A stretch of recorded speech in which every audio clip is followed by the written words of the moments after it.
Aquí tienes una historia de traición, dolor y una justicia poética inesperada. ¿Qué harías si la persona por la que diste la vida te arrebatara todo en tu momento más vulnerable? A veces, lo que parece el final del camino es solo el comienzo de una verdad oculta que estaba esperando ser descubierta. Prepárate, porque lo que estás a punto de escuchar te dejará sin aliento. Tras la muerte de mi esposo, mi hija heredó nuestra casa y millones en efectivo. La única cosa que yo recibí fue una cabaña vieja. Después de eso, ella me expulsó de casa a gritos. Vete a vivir al medio del monte, vieja inútil. Pero días después, lo que encontré escondido en aquella cabaña abandonada la dejó en shock y la hizo arrepentirse profundamente. Pero antes de proseguir, verifica si ya estás suscrito al canal y escribe en los comentarios desde dónde estás viendo este video. Nos encanta saber hasta dónde están llegando nuestras historias. Mi nombre es Marta, tengo 58 años y por 3 décadas creí conocer a mi familia. Pensé que el amor y la lealtad significaban algo para nosotros. Hasta el día en que Ricardo, mi esposo, falleció y descubrí cuán equivocada estaba. Durante todo nuestro matrimonio, trabajamos arduamente para construir un patrimonio, una casa confortable y un futuro estable. Nuestra hija, Valeria, creció teniendo todo lo que necesitaba y mucho de lo que deseaba. La lectura del testamento ocurrió en la oficina del doctor Salgado, un abogado de mediana edad con ojeras profundas que ajustaba constantemente sus lentes mientras analizaba los documentos. Me senté en una silla de cuero gastada con las manos temblorosas sobre mi regazo, intentando disimular mi nerviosismo. Valeria estaba a mi lado, usando un traje negro impecable y costoso que yo nunca había visto antes. Su postura era rígida, casi impaciente. Vamos a proceder con la lectura de las últimas voluntades del señor Ricardo Méndez, comenzó el doctor Salgado con una tos seca. Mi corazón se aceleró. Ricardo y yo estuvimos casados por 28 años. Construimos todo juntos, siempre pensando en nuestro futuro, en nuestra vejez. A mi esposa Marta, leyó el abogado mientras yo me enderezaba en la silla. Le dejo la cabaña en el camino del valle con todo su contenido. Fruncí el ceño confundida. La cabaña, aquella construcción vieja y abandonada que Ricardo había heredado de su padre. Nunca habíamos hecho nada con ella porque se estaba cayendo a pedazos. A mi hija Valeria, continuó él, le dejo la casa de la familia en la Avenida Los Robles, todas las cuentas bancarias, inversiones y la suma total de 5 millones. El mundo pareció congelarse en aquel instante. 5 millones. La casa donde viví casi 3 décadas. Todo lo que construimos juntos. Valeria había recibido todo, y yo había recibido una cabaña en ruinas. Debe haber algún error, murmuré, mal consiguiendo controlar mi voz. Valeria se giró hacia mí con una sonrisa fría. No hay error, mamá. Papá sabía exactamente lo que estaba haciendo. El doctor Salgado me miró con algo próximo a la compasión. Los términos son muy claros, señora Méndez. Su esposo fue bastante específico sobre sus deseos. Salimos de la oficina en silencio. El sol de abril parecía inclemente, casi cruel en su intensidad. Durante el camino de vuelta a casa, la casa que ya no era más mía, Valeria no dijo una palabra, pero yo podía sentir su satisfacción emanando como el calor de un horno.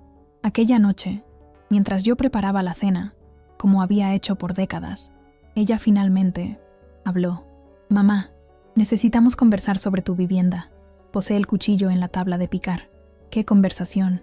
Esta es mi casa ahora, y francamente, creo que es hora de que tengas tu propio espacio.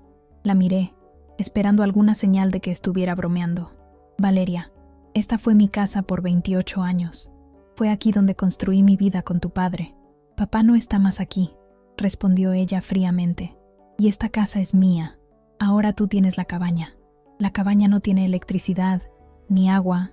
Corriente. El techo se está derrumbando. Ella se encogió de hombros como si mis problemas fuesen insignificantes. Entonces vas a tener que repararla. Mira, no quiero que esto se ponga desagradable. Voy a darte una semana para arreglar tus cosas. Sentí como si me hubiesen dado una bofetada. ¿Una semana? Una semana, repitió, añadiendo con una sonrisa helada. Considera esto una oportunidad para tu independencia, mamá. Siempre dijiste que querías más tiempo para ti misma. Los días siguientes fueron un torbellino de confusión y dolor. Arreglé mis pertenencias personales, las fotografías de familia, la ropa que cabía en 2 maletas. Valeria supervisaba todo como una guardiana, garantizando que yo no me llevara nada que ella considerara valioso. No dijo nada cuando intenté tomar el juego de porcelana que mi madre me había dado. Eso vino con la casa. Era de mi madre, Valeria. Es parte de mi herencia. En el último día, mientras yo cargaba mis maletas hacia mi viejo auto, Valeria apareció usando un vestido nuevo y joyas que yo no reconocía. «Espero que entiendas que esto no es personal, mamá», dijo ella, pero su tono sugería lo contrario. Papá obviamente tenía sus razones. «¿Y cuáles crees que fueron esas razones?», pregunté con la voz quebrada. Valeria se acercó y, por un momento, pensé que ella podría mostrar alguna compasión. En vez de eso, su expresión se endureció, tal vez porque él finalmente se dio cuenta de que siempre fuiste una carga. Siempre. Dependiendo de él, nunca realmente contribuyendo. Tal vez él quería garantizar que yo, que realmente hice algo de mi vida, tuviese lo que merecía. Sus palabras me golpearon como balas. «Valeria, sacrifiqué mi carrera para criarte. Dejé mi empleo para ser ama de casa, porque tú y tu padre querían que fuese así. Nadie te obligó a hacer nada, mamá. Esas fueron tus elecciones». Entré al auto con las manos temblando y partí, dejando atrás la única casa que conocí como adulta, observando por el retrovisor a mi hija parada en la entrada, sin una pizca de remordimiento en la mirada. Cuando llegué a la cabaña, el sol ya se ponía. La estructura parecía aún peor de lo que recordaba. La pintura descascarada, ventanas rotas, la escalera del porche se balanceaba peligrosamente, pero era todo lo que yo tenía. Aquella primera noche, acostada en el suelo sobre una manta vieja, mirando las estrellas a través de un agujero en el techo, lloré como no lloraba desde la infancia. No solo por la pérdida de mi casa, sino por la pérdida de la hija que yo pensaba conocer. ¿Cómo llegamos a este punto? ¿Cómo la niña que yo había criado, amado incondicionalmente, se transformó en alguien tan cruel? Pero mientras las lágrimas se secaban en mis mejillas y el bosque silencioso me envolvía, una pequeña chispa de determinación comenzó a brillar en mi pecho. Si Valeria pensaba que yo desistiría, que yo me quebraría completamente, ella estaba muy equivocada. Ella no tenía idea de lo que me aguardaba en 1990, aquella cabaña vieja y aparentemente inútil. No imaginaba que mi vida estaba a punto de cambiar para siempre. Muchas gracias por escuchar hasta aquí. Si te está gustando la historia y quieres saber qué sucede con Marta, no olvides dejar tu me gusta en el video. Eso nos ayuda mucho a seguir trayendo relatos como este. Continuemos. Los primeros días en la cabaña fueron los más difíciles de mi vida. Sin electricidad, yo dependía de velas y de una linterna vieja que encontré en un cajón, polvoriento. Sin agua corriente, necesitaba caminar casi 1 kilómetro hasta un pozo que aún funcionaba, cargando cubos que parecían volverse más pesados cada día. Mis manos, acostumbradas al confort de una vida urbana, luego se llenaron de ampollas y callos, pero el dolor físico no era nada comparado al emocional. Al tercer día, mi hermana Lucía me llamó. Su voz sonaba extraña, distante. «Marta, ¿es verdad lo que Valeria está diciendo?» «¿Qué es lo que ella está diciendo?», pregunté, aunque una parte de mí ya lo sabía. «Ella dice que atacaste al abogado en la lectura del testamento, que gritaste e hiciste un escándalo porque no te dejaron todo el dinero». El teléfono pesó en mi mano como plomo. «Lucía, eso es completamente falso. Yo nunca...» «Ella también dice que la has estado amenazando, exigiendo dinero, diciendo que vas a contratar un abogado para impugnar el testamento. Eso es mentira». Mi voz falló. «Lucía, soy tu hermana. Tú me conoces mejor que eso». Hubo una pausa larga y dolorosa. Yo no sé qué pensar, Marta. Valeria parecía muy perturbada cuando me llamó. Ella dijo que tenía miedo de ti. Después de colgar, me senté en el suelo de madera podrida de la cabaña y lloré hasta no tener más lágrimas. Valeria no solo me había quitado mi casa, sino que estaba sistemáticamente destruyendo todas mis otras relaciones. Al día siguiente, mi cuñada Beatriz canceló nuestra tradición de almuerzo de los viernes. «Creo que es mejor que te tomes un tiempo para ti misma, Marta, para reflexionar sobre las cosas». Después fue mi prima Claudia, que era como una hermana para mí. «Valeria dice que has estado bebiendo mucho desde que Ricardo murió. Tal vez deberías buscar ayuda». Cada llamada era una puñalada.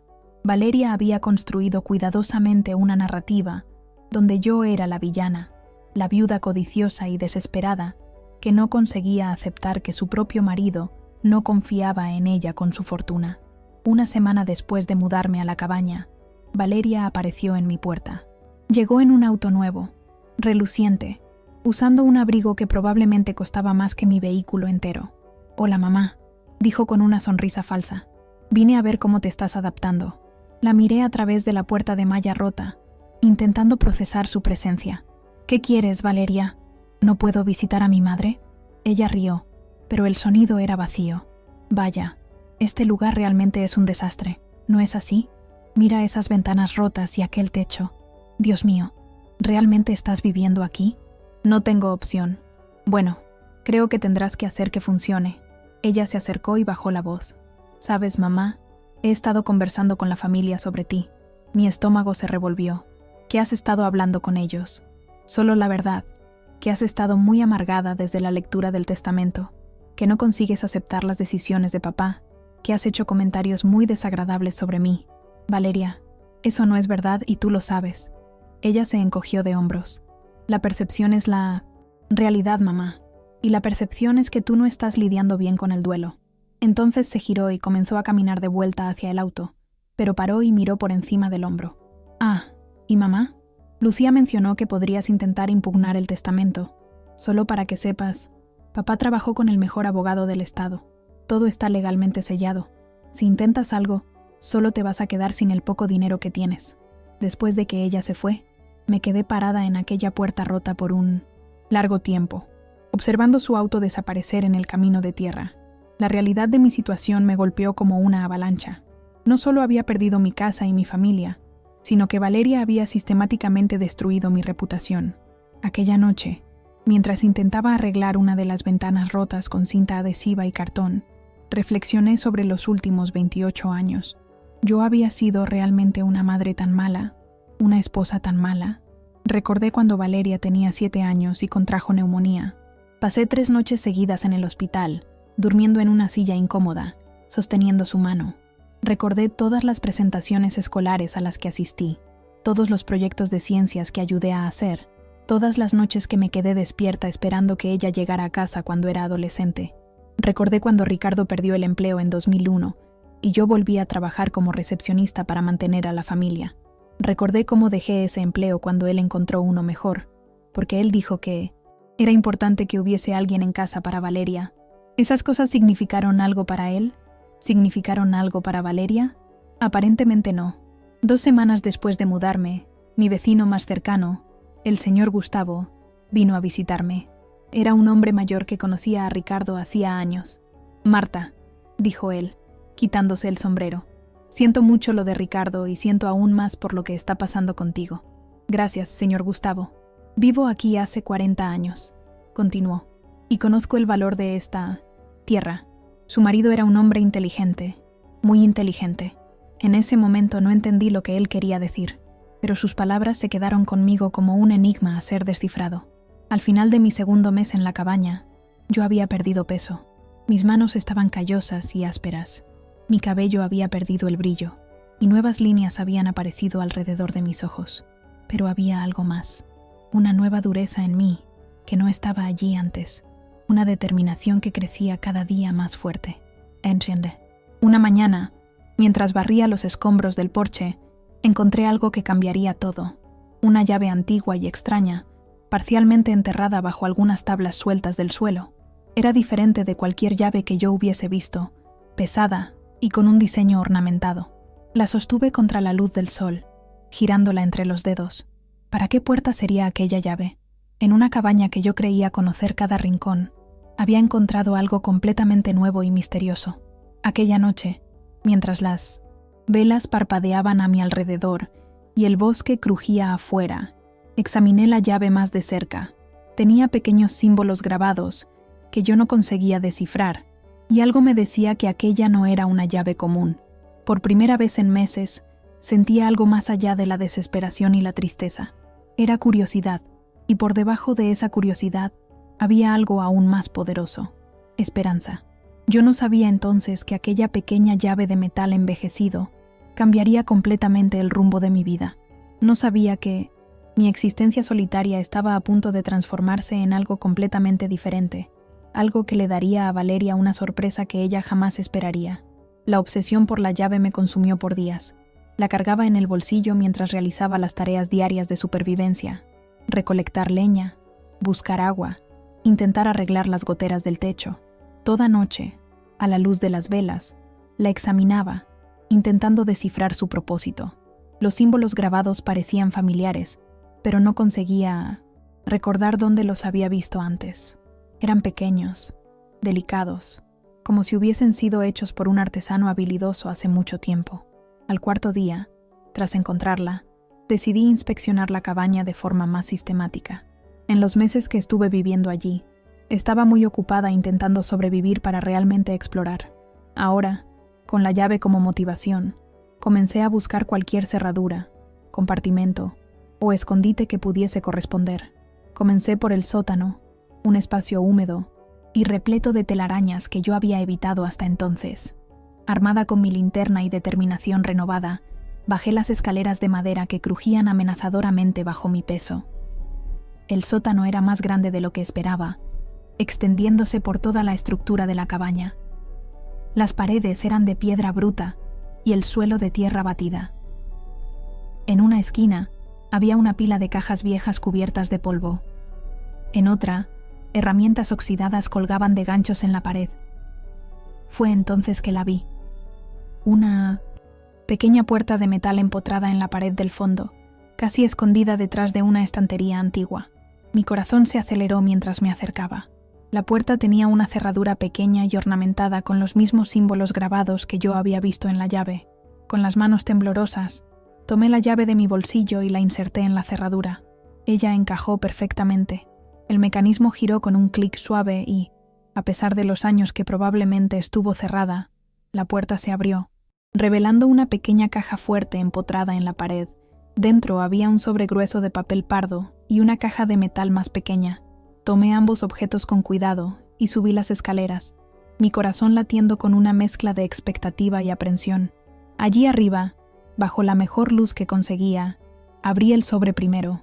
Contenía documentos legales que, al principio, yo no entendí: escrituras de propiedad, mapas topográficos y papeles con sellos oficiales del Estado. Pero mientras leía más, cuidadosamente, usando una lupa que encontré en uno de los cajones, comencé a entender lo que tenía en mis manos. Eran derechos minerales, derechos de extracción para toda la propiedad donde la cabaña estaba situada. Y no apenas para el pequeño terreno que yo conseguía ver, sino para 150 hectáreas que se extendían hasta las colinas. Mi respiración se aceleró mientras leía los documentos. Según los papeles que databan de la década de 1930, la familia de Ricardo había poseído los derechos minerales de esta tierra por generaciones. Pero, más importante, había un informe geológico reciente, fechado solo 2 años antes de la muerte de Ricardo.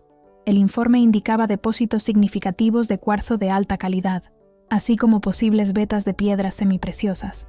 Lo que me dejó sin aliento fue la última página, una oferta de compra de una compañía minera por los derechos de extracción. La oferta había sido hecha 6 meses antes de que Ricardo muriera, pero de acuerdo con una nota, manuscrita en el margen, él la había rechazado. «Voy a esperar el momento correcto», había escrito él con su caligrafía familiar. Con las manos temblando violentamente, abrí la caja de metal menor. Dentro había una carta sellada con mi nombre escrito con la caligrafía de Ricardo. «Mi querida Marta», comenzaba la carta, «si estás leyendo esto, significa que encontraste lo que dejé para ti. Espero que Valeria no haya sido demasiado cruel, pero conociendo la naturaleza de ella, probablemente lo fue». Tuve que parar de leer para secar las lágrimas que habían comenzado a caer sobre el papel. «Sé que debes estar preguntándote por qué hice las cosas de esta manera», continuaba la carta. «¿Por qué di la casa y el dinero a Valeria mientras dejé para ti esta cabaña que parece no valer nada? La respuesta es simple. Yo te conozco, Marta. Conozco tu fuerza, tu resiliencia, tu capacidad de sobrevivir y prosperar, incluso en las circunstancias más difíciles. Valeria nunca tuvo que luchar por nada. Nosotros le dimos todo en bandeja, y temo que eso la haya transformado en alguien que no reconozco, alguien codiciosa, manipuladora, sin compasión real por los otros. Si yo hubiese dejado todo para ti directamente, ella habría encontrado una manera de quitártelo, legal o ilegalmente. Mi respiración era irregular mientras continuaba leyendo. Pero tú, mi amor, tienes algo que Valeria nunca tendrá: verdadera fuerza interior. Yo sabía que si alguien pudiese sobrevivir en esta cabaña el tiempo suficiente para encontrar este tesoro, serías tú. Considera esto una prueba final, una que Valeria nunca habría pasado. Los derechos minerales de esta propiedad valen mucho más que la casa y el dinero que dejé para Valeria. Pero más que eso, ellos son tu libertad, tu independencia, tu oportunidad de vivir el resto de tu vida bajo tus propios términos, sin depender de nadie. Hay más documentos en la caja fuerte del banco, en una caja de seguridad registrada a tu nombre. El número de la caja está al reverso de esta carta. Úsalo con sabiduría. Te amé por todos nuestros años juntos, Marta. Lamento haberte puesto en esta prueba, pero yo sabía que eras lo suficientemente fuerte para superarla. Ahora, vive por nosotros dos. Al final de la carta había un número: 186. Me quedé sentada en el suelo de la cabaña por un largo tiempo, leyendo y releyendo la carta. Ricardo había orquestado todo esto.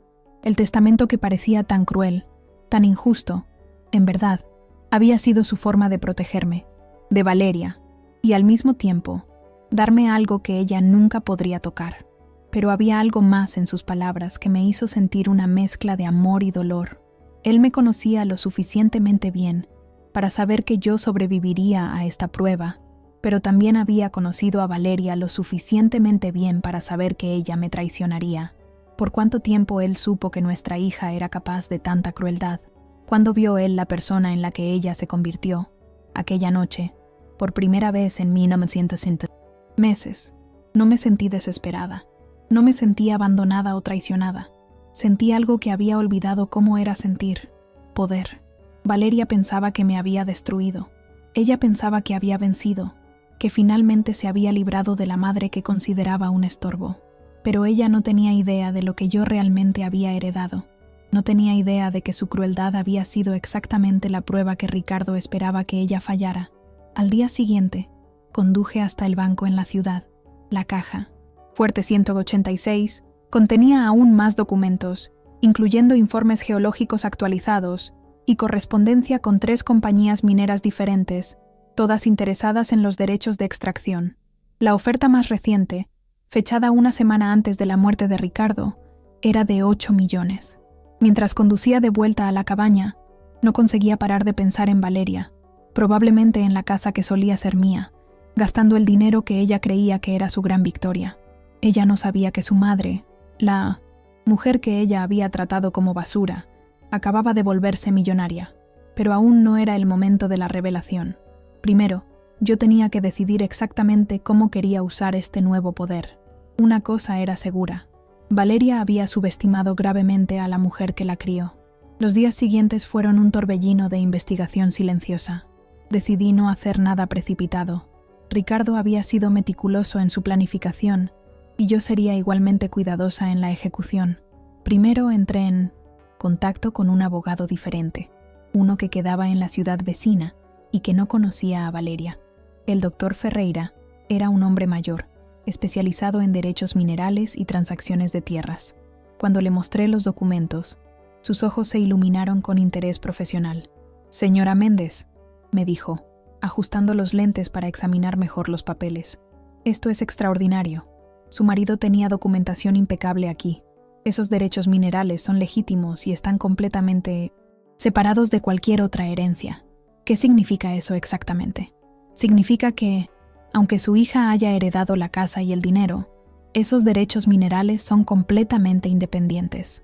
Ellos están específicamente a su nombre y no pueden ser contestados o reivindicados por nadie más. Sentí una ola de alivio recorrer mi cuerpo. ¿Y las ofertas de las compañías mineras? El doctor Ferreira sonrió. Muy legítimas. En realidad, conozco 2 de esas compañías. Ellas tienen reputaciones excelentes. Pero, señora Méndez, antes de tomar cualquier decisión, recomiendo que obtenga una evaluación geológica independiente. Los precios de las piedras semipreciosas subieron significativamente en los últimos años. Siguiendo su consejo, contraté un geólogo independiente para hacer su propia evaluación de la propiedad. El doctor Paredes era un hombre de unos 50 años, con barba gris y ojos que brillaban de entusiasmo cuando hablaba de rocas y minerales. Por 3 días, lo observé caminar por mi propiedad, con equipos sofisticados, tomando muestras, haciendo mediciones. Continué con mi rutina diaria, manteniendo la fachada de la mujer abandonada que luchaba para sobrevivir en una cabaña en ruinas. Mientras tanto, comencé a observar más de cerca el comportamiento de Valeria. No era difícil obtener información sobre ella en una ciudad pequeña. Las personas hablaban, especialmente en la oficina de correos y en el supermercado. «Aquella Valeria Méndez está gastando dinero como agua», murmuró la señora Gómez en la fila del supermercado. «Compró 3 autos en el último mes. ¿Y aquel viaje a Europa que está planeando?», añadió su amiga. «2 meses en los mejores hoteles debe estar costando una fortuna. Mi sobrina trabaja en la joyería del centro», continuó la señora Gómez. «Dice que Valeria ha ido allá 4 veces para comprar joyas que cuestan más que mi salario anual». Escuché esas conversaciones con creciente fascinación. Valeria estaba haciendo exactamente lo que Ricardo había previsto, derrochando el dinero sin cualquier consideración por el futuro. Una semana después, el doctor Paredes me entregó su informe. Su sonrisa era aún más amplia que antes. «Señora Méndez, su propiedad es un tesoro literal. Los depósitos de cuarzo son extensos y de alta calidad, pero eso no es lo más emocionante. ¿Qué más encontró? Amatista, mucha amatista de calidad gema y algo aún mejor, topacio imperial. Las muestras que encontré sugieren depósitos significativos. Yo no sabía mucho sobre piedras preciosas, pero la expresión del doctor Paredes me decía que eso era bueno, muy bueno». «¿De qué valor estamos hablando?», pregunté, intentando mantener la voz firme. «Conservadoramente, diría que los derechos de extracción podrían valer entre 12 y 18 millones, posiblemente más si los depósitos de topacio son tan extensos cuanto sospecho. Millones, casi 4 veces más de lo que Valeria había heredado, y eso era una estimación conservadora. Aquella noche, mientras cenaba, mi comida simple a la luz de las velas, no pude evitar sonreír. Ricardo había sabido exactamente lo que estaba haciendo. Él había transformado mi aparente humillación en la mayor victoria de mi vida. Pero mi investigación no paró por ahí. Comencé a prestar más atención a las actividades de Valeria, no por rencor, sino por curiosidad estratégica. Una tarde, mientras estaba en el banco haciendo algunas transacciones menores, escuché una conversación muy interesante. Valeria estaba en la ventanilla, al lado de la mía, y su voz era lo suficientemente alta para ser imposible no oír. «Necesito transferir más de 60.000 a mi cuenta de inversiones», le decía al cajero. «Y también necesito información sobre préstamos usando mi herencia como garantía. Tengo algunos gastos grandes llegando». Préstamos contra su herencia. Eso significaba que ella ya estaba gastando más dinero del que tenía disponible inmediatamente. Después de que ella salió, esperé algunos minutos antes de acercarme al mismo cajero. Era un muchacho joven, probablemente nuevo en el trabajo y parecía un poco sobrecargado. «Disculpe», dije con mi voz más gentil, «¿pero la mujer que acabó de salir no es Valeria Méndez? Creo que ella puede ser pariente mía». «Ah, sí. La señora Méndez ha estado muy ocupada últimamente con todas sus transacciones». «¿Transacciones? Bueno, yo no debería hablar sobre los asuntos de otros clientes», dijo él, pero entonces se inclinó hacia el frente como si fuese a compartir un chisme jugoso. «Pero, entre nosotros, nunca vi a alguien gastar dinero tan rápido, retiros grandes casi todos los días». Esta era una información valiosa. Valeria no estaba solo gastando el dinero de Ricardo, sino que estaba gastando a un ritmo insostenible. Algunas noches después, mientras revisaba los documentos de Ricardo por enésima vez, encontré algo que había ignorado antes, una pequeña nota escrita en el margen de uno de los informes geológicos más antiguos. Valeria nunca tuvo paciencia para las cosas que realmente importan. Ella siempre quiso gratificación inmediata. Marta, por otro lado, entiende el valor de esperar el momento correcto. Ricardo había entendido a nuestra hija mejor de lo que yo pensaba. Él había visto su naturaleza impulsiva, su necesidad de tener todo inmediatamente, y había usado esa debilidad contra ella. Al día siguiente, decidí hacer una pequeña visita a la ciudad. Hacía semanas que yo no salía de la propiedad, excepto para compras esenciales. Estaba curiosa por ver cómo Valeria estaba gestionando su nueva riqueza. La encontré en la tienda de ropa más cara de la ciudad, probándose un abrigo que probablemente costaba más de lo que yo había gastado en ropa en los últimos 5 años. «¿Qué opinas de este?», le preguntaba a la vendedora, girando frente al espejo. «Es para mi viaje a Roma el próximo mes». «Le queda hermoso, señora Méndez», respondió la vendedora adulando. «Y tenemos zapatos que combinan perfectamente». Desde mi posición detrás de un perchero de vestidos, pude observar a Valeria sin ser vista. Su comportamiento era revelador. Ella compraba compulsivamente, escogiendo los artículos más caros, sin siquiera preguntar el precio. Era como si estuviese intentando compensar algo, como si el dinero pudiese llenar un vacío que ella ni sabía que tenía. Cuando salió de la tienda con 4 bolsas grandes, la seguí a una distancia discreta. Su próxima parada fue la agencia de viajes, donde pasó más de 1 hora planeando lo que parecía ser unas vacaciones extravagantes. Después de eso, fue a la oficina de un corredor de bienes raíces. Por la vitrina, pude verla mirando catálogos de casas que estaban claramente fuera de su alcance, incluso con su herencia. Era fascinante y triste al mismo tiempo. Valeria estaba actuando exactamente como una persona que había ganado la lotería y no tenía idea de cómo gestionar la riqueza repentina.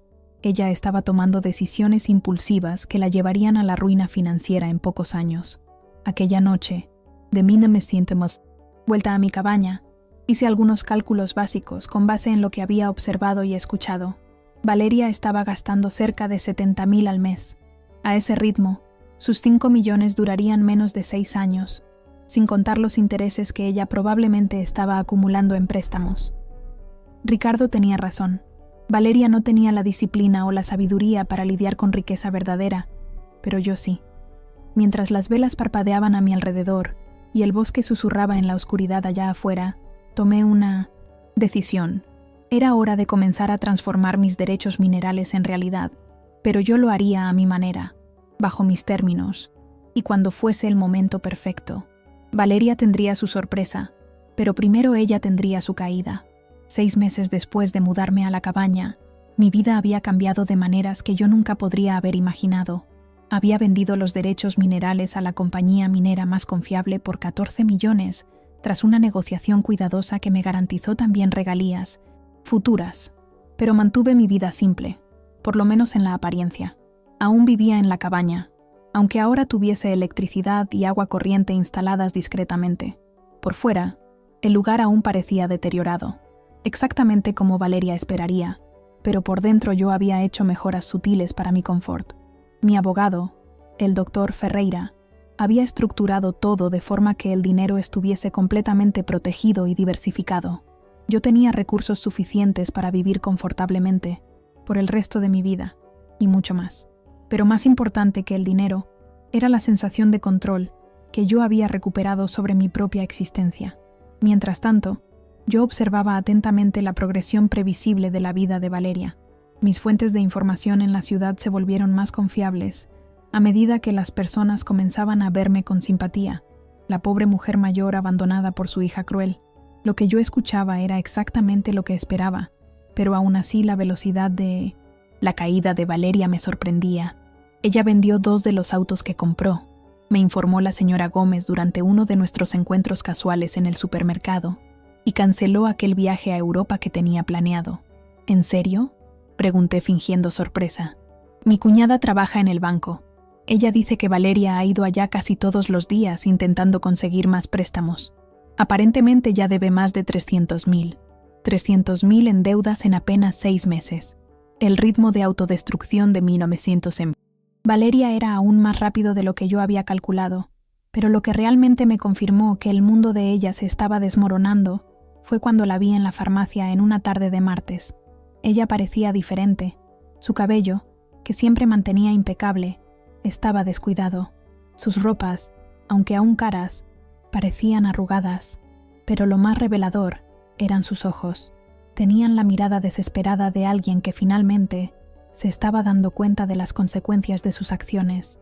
Ella compraba ansiolíticos y remedios para dormir, hablando en voz baja con el farmacéutico sobre si su seguro de salud cubriría el costo. Aquella noche, mientras yo cenaba en mi cabaña ahora confortable, recibí la llamada que estaba esperando. «¡Mamá!». La voz de Valeria sonaba pequeña, vulnerable, de una forma que yo no escuchaba desde que era niña.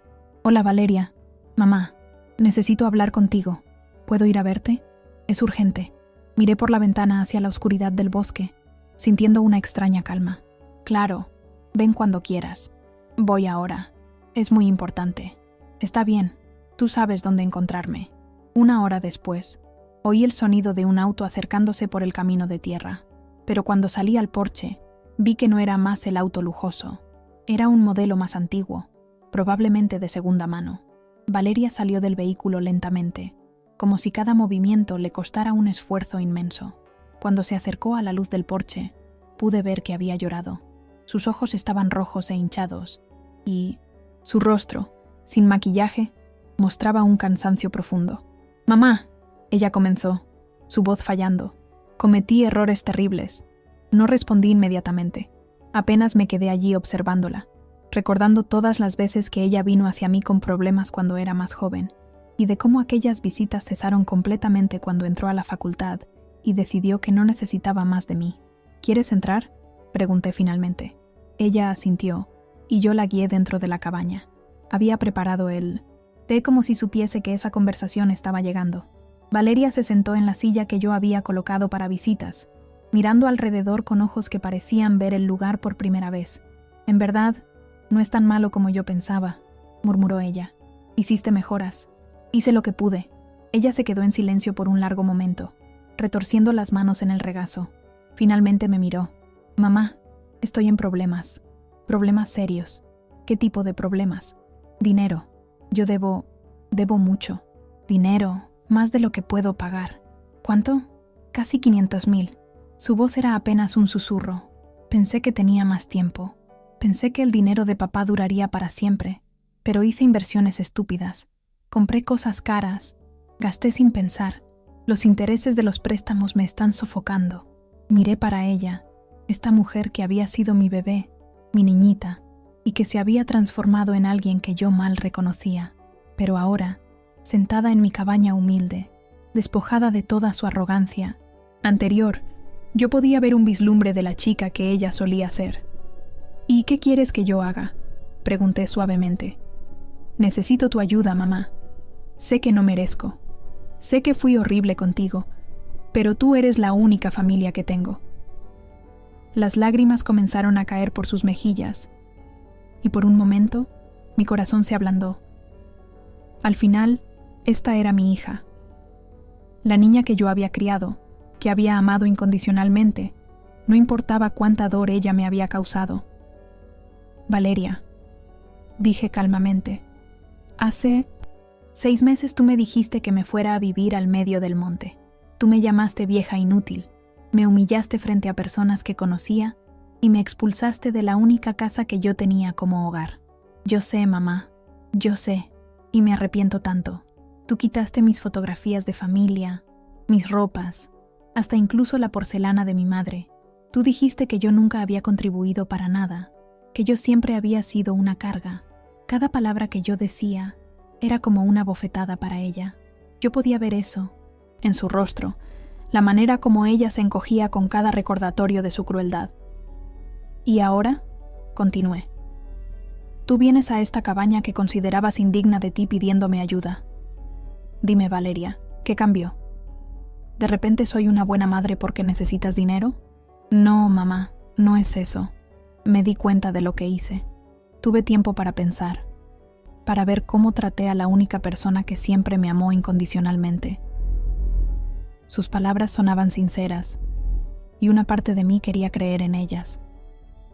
Pero otra parte, la parte que había sufrido en silencio por meses, que había sido humillada y abandonada, se recordaba muy bien del dolor. «¿Sabes lo que aprendí viviendo aquí, Valeria?», pregunté. «Aprendí que puedo sobrevivir sin ti. Aprendí que no necesito la aprobación de nadie para tener valor. Aprendí que a veces las personas que más nos lastiman son las que menos merecen nuestra ayuda. Mamá, por favor, yo te pago. Cuando yo resuelva mis problemas financieros, Yo te pago todo lo que tú me prestes con intereses. ¿Con qué dinero me vas a pagar, Valeria? Por lo que yo vi, tú gastaste casi toda tu herencia. ¿Qué te hace pensar que podrás pagar deudas de 500.000? Ella se quedó en silencio porque ambas sabíamos que ella no tenía respuesta. Me levanté y caminé hasta la ventana, mirando hacia la oscuridad allá afuera. Por meses, yo había imaginado este momento. Había fantaseado con el día en que Valeria volvería arrastrándose, pidiendo ayuda. En mis fantasías, yo habría sido dura, despiadada, dándole a ella una probada de su propia medicina. Pero ahora que ella estaba aquí, viéndola realmente quebrada y desesperada, mis sentimientos eran más complicados de lo que yo esperaba. Mamá, su voz era suplicante. Ahora sé que no tengo el derecho de pedirte nada, pero si no consigo ese dinero voy a perder todo. La casa, mi despacho de abogados, todo. Me giré para mirarla. ¿Y por qué eso debería importarme, Valeria? Cuando tú tenías todo y yo no tenía nada, ¿tú te preocupaste por mi bienestar? No, ella susurró bajando la cabeza. Y me odio por eso. El momento de la verdad había llegado. El momento en que yo tenía que decidir qué tipo de persona yo quería ser. Yo podría ser como Valeria fue conmigo, cruel, despiadada, sin compasión. O yo podría ser la persona que Ricardo había visto en mí, fuerte, pero también capaz de misericordia cuando era merecida. Valeria, dije finalmente, voy a hacerte una oferta, una única oferta. Los ojos de ella se iluminaron con una esperanza desesperada. Voy a ayudarte con tus deudas, pero no como un regalo, como un préstamo, con términos muy específicos. Cualquier cosa, mamá, acepto cualquier término. Sonreí, pero no era una sonrisa cálida. Tú aún no escuchaste los términos. Me senté frente a Valeria, observándola mientras ella esperaba con una mezcla de esperanza y temor en sus ojos. Por meses, yo había imaginado este momento, y ahora que estaba aquí, sentí una calma profunda que no experimentaba hace años. Estos son mis términos, comencé, mi voz firme y clara. Voy a prestarte 600.000 para cubrir tus deudas y darte un pequeño margen para recomenzar. Mamá, eso es más de lo que yo esperaba. Levanté la mano para silenciarla. No terminé. El préstamo será con 5% de interés anual, a ser pagado en 10 años. Eso es más generoso que cualquier banco. Ella asintió ansiosamente. Acepto. Claro que acepto. Pero hay más condiciones. En los próximos 5 años tú trabajarás para mí. Vendrás aquí todo sábado y me ayudarás con las tareas de mantenimiento de la propiedad, limpieza, lo que yo necesite, sin quejas, sin excusas. Vi cómo su rostro cambió ligeramente, pero ella asintió. Está bien. Y toda vez que tú vengas hablarás conmigo con respeto. Nada de los comentarios desdeñosos o condescendientes a los que me acostumbraste. Tú me tratarás como la madre que yo siempre fui, no como el estorbo que tú decidiste que yo era. Sí, mamá. Finalmente, dije levantándome y caminando hacia mi escritorio. Quiero que escribas una carta, un pedido de disculpas completo por todo lo que me hiciste, no para mí, sino para tu propio crecimiento, y quiero que tú la leas en voz alta para toda la familia en la próxima reunión de Navidad. Valeria palideció. Mamá, eso es humillante. ¿Humillante? La miré directamente a los ojos. ¿Tú crees humillante tener que disculparte por humillar a tu propia madre, por expulsarme de mi casa y esparcir mentiras sobre mí para toda la familia? Ella bajó, la mirada avergonzada. No, tú tienes razón. Haré eso. Bueno, entonces tenemos un acuerdo. Al día siguiente, transferí el dinero a la cuenta de ella. Ver su alivio cuando pudo pagar sus deudas me dio una satisfacción extraña. No porque me gustaba ayudarla, sino porque yo había asumido el control completo de la situación. En el primer sábado que vino para trabajar, Valeria llegó vestida con jeans y una camiseta simple, algo que yo no la había visto usar en años. Sin sus ropas caras y su actitud arrogante, parecía más con la hija que yo recordaba de tiempos atrás. ¿Qué necesitas que yo haga?, ella preguntó, su tono respetuoso por primera vez en años. Necesito que me ayudes a limpiar el galpón en el fondo. Estoy reorganizando algunas cosas. Trabajamos en silencio durante la primera hora. Yo podía ver que ella estaba luchando con el trabajo manual, sus manos suaves no acostumbradas al esfuerzo físico, pero no reclamó ninguna vez. «Mamá», ella dijo finalmente mientras movíamos algunas cajas viejas. «¿Puedo preguntarte una cosa?» «Claro. ¿Cómo conseguiste el dinero para prestarme?» No entiendo cómo pudiste ahorrar tanto viviendo en la pobreza, completé para ella. Ella se sonrojó. No fue eso lo que quise decir. Sonreí, pero no era una sonrisa cruel esta vez. Valeria, hay muchas cosas sobre mí que tú nunca supiste. Muchas cosas que tú nunca te preocupaste en preguntar. Aquella tarde, después de que ella se fue, me senté en mi porche, renovado, bebiendo té y observando el bosque que ahora yo sabía que contenía mi fortuna. Los árboles susurraban con la brisa de la tarde, y por primera vez en mucho tiempo, me sentí completamente en paz. Los meses siguientes establecieron una rutina. Valeria venía todo sábado, trabajaba sin quejas, y gradualmente comenzamos a tener conversaciones reales, no las interacciones superficiales de años anteriores, sino conversaciones honestas sobre la vida, sobre errores, sobre lo que realmente importaba. En un sábado de otoño, mientras rastrillábamos hojas, ella me sorprendió con una pregunta directa. ¿Tú algún día vas a realmente perdonarme, mamá? Paré, apoyándome en mi rastrillo. Valeria, el perdón no es algo que yo concedo o retengo como un premio. Es algo que sucede naturalmente cuando veo cambios reales. ¿Y tú los has visto? ¿Cambios reales? Miré hacia ella, esta mujer de mediana edad, que había redescubierto la humildad de la manera más difícil. Sí, yo los vi, pero más importante, creo que tú también los viste. Ella asintió enjugándose una lágrima. Tengo tanta vergüenza de la persona que yo era. No te avergüences del pasado, Valeria. Úsalo para ser mejor en el futuro. La Navidad llegó, y con ella la primera reunión de familia desde mi exilio. Valeria había mantenido su promesa y escribió una carta completa, disculpándose no solo conmigo, sino con toda la familia por las mentiras que había esparcido sobre mí. Cuando la leyó en voz alta en la sala de mi hermana Lucía, con toda la familia presente, el silencio fue absoluto. Pude ver lágrimas en los ojos de varios parientes que habían creído en las historias de ella y me habían dado la espalda. «Mamá», Valeria terminó, mirando directamente para mí, «no merezco tu perdón, pero espero que un día yo pueda conquistarlo». Después de la cena, Lucía se acercó a mí, sus ojos llenos de arrepentimiento. «Marta, no puedo creer que fuimos tan ingenuos. Deberíamos haberte conocido mejor. Las personas creen en lo que quieren creer», respondí simplemente, «pero lo importante es que ahora conocen la verdad».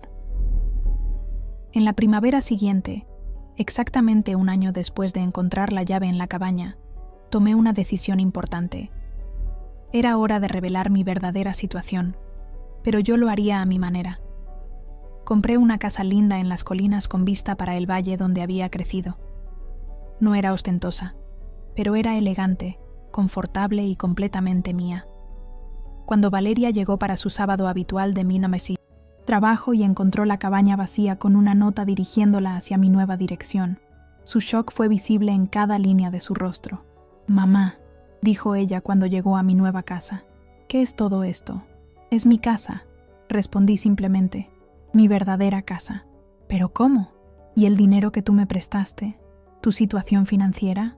Sonreí, invitándola a entrar a la cocina espaciosa, donde había preparado el té.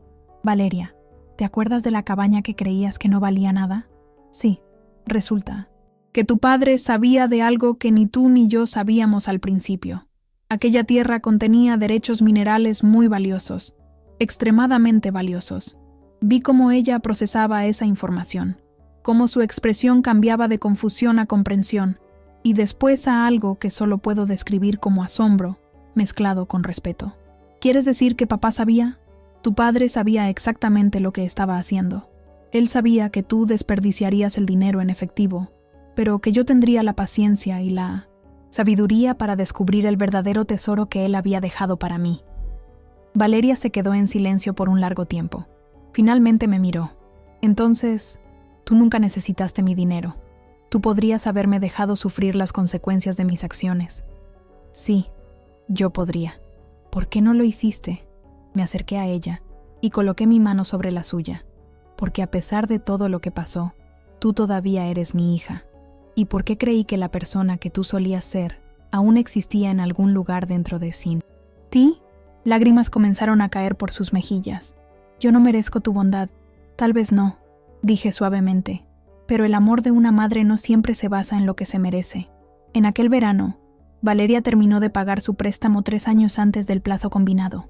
Ella había reconstruido su práctica jurídica con un enfoque completamente diferente, especializándose en ayudar familias en crisis financiera. Decía que era su manera de retribuir por todo lo que había aprendido. «Mamá», ella me dijo, en un sábado mientras trabajábamos juntas en mi nuevo jardín, ¿tú alguna vez te preguntas qué habría sucedido si papá hubiese dividido todo de forma equitativa desde el inicio? Pensé en la pregunta de ella mientras plantaba flores al lado del camino de entrada. Creo que tu padre nos conocía mejor de lo que nosotras mismas nos conocíamos. Él sabía que yo necesitaba aprender que podía sobrevivir sola y sabía que tú necesitabas aprender que el dinero sin sabiduría es inútil. ¿Y tú crees que nosotras aprendimos? Miré a mi hija, no más la mujer arrogante y cruel que ella había sido, sino alguien que había descubierto la humildad y la gratitud de la manera más difícil. Pensé en mi propia jornada, de la mujer devastada que había sido expulsada de su casa a la mujer independiente y próspera que yo era ahora. Sí, dije sonriendo mientras el sol de la tarde bañaba mi jardín en luz dorada. Creo que finalmente aprendimos. Aquella noche, sentada en mi porche, observando las luces de la ciudad allá abajo, reflexioné sobre el año extraordinario que había pasado. Yo había perdido una casa, pero ganado un hogar. Había perdido una hija que me daba por sentada y conquistado el respeto de una hija que aprendió a valorarme. Mi teléfono sonó, interrumpiendo mis pensamientos. Era Valeria. «Mamá, solo quería darte las buenas noches y agradecerte». ¿Por qué? Por no haber desistido de mí, por haber visto algo en mí que yo no conseguía ver. Después de colgar, me quedé sentada en la quietud de la noche, sintiéndome más completa de lo que me había sentido en años. Ricardo tenía razón. Yo era más fuerte de lo que cualquiera había pensado, incluyéndome a mí misma. Y a veces la mayor victoria no es obtener lo que tú quieres, sino descubrir que tú ya tenías todo lo que necesitabas para ser feliz. Si te gustan este tipo de contenidos, no te olvides de suscribirte en nuestro canal, Historias Históricas. Nosotros subimos videos todos los días. Dale like al video si te gustó esta historia y déjanos en los comentarios contando de dónde eres y a qué horas nos escuchas.